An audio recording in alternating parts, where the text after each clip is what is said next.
Mobile গেমের password নিয়ে ঝগড়ার জেরে ফরাক্কায় এক তরুণকে নৃশংসভাবে খুন করে দেহ পুড়িয়ে দেওয়ার অভিযোগ উঠল বন্ধুদের বিরুদ্ধে। কথা বলবো আমাদের প্রতিনিধি রাজীব চৌধুরীর সঙ্গে। রাজীব, ঠিক কি ঘটেছে? কুসুমিতা, গত 8ই জানুয়ারি ফরাক্কায় যে আবাসন রয়েছে ফরাক্কা ব্যারেজে, সে আবাসনের 5 তরুণ তারা নিজেদের মধ্যে আলোচনা করছিল একটা জায়গায় বসে, এবং পুলিশ সূত্রে যেটা জানা যাচ্ছে সেখানে মদ্যপান করছিল এবং তাদের মোবাইলের গেমের পাসওয়ার্ড নিয়ে তাদের মধ্যে বচসা থেকে হাতাহাতি হয়।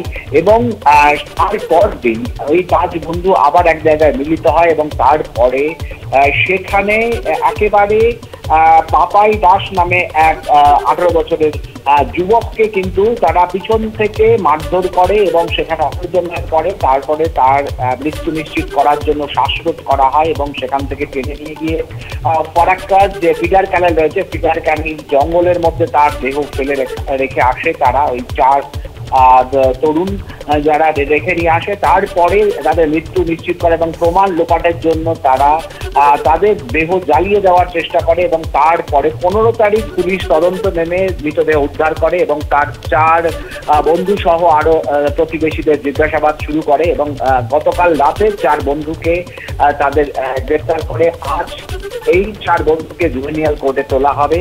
এবং যেটা পুলিশ সূত্রে জানা যাচ্ছে যে এই যে পাপাই দাস খুন হয়েছে, তার দাদাগিরি সহ্য করতে না পেরে স্কুল পড়ুয়া 4 বন্ধু কিন্তু তাকে খুনের সিদ্ধান্ত নেয় এবং তারপরে এই মর্মান্তিক ঘটনা ঘটায় বলে আমরা পুলিশ সূত্রে জানতে পারছি। ধন্যবাদ।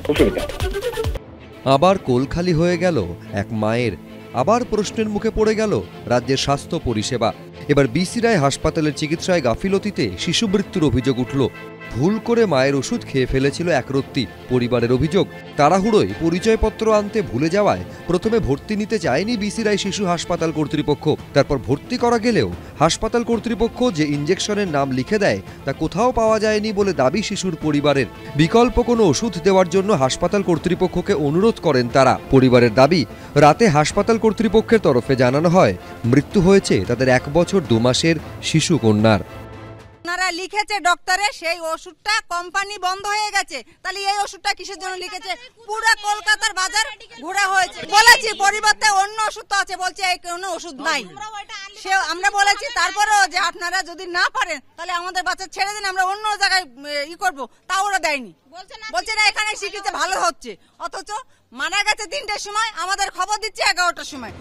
ঘটনায় বিসি রায় শিশু হাসপাতালের তরফে কোনো প্রতিক্রিয়া মেলেনি।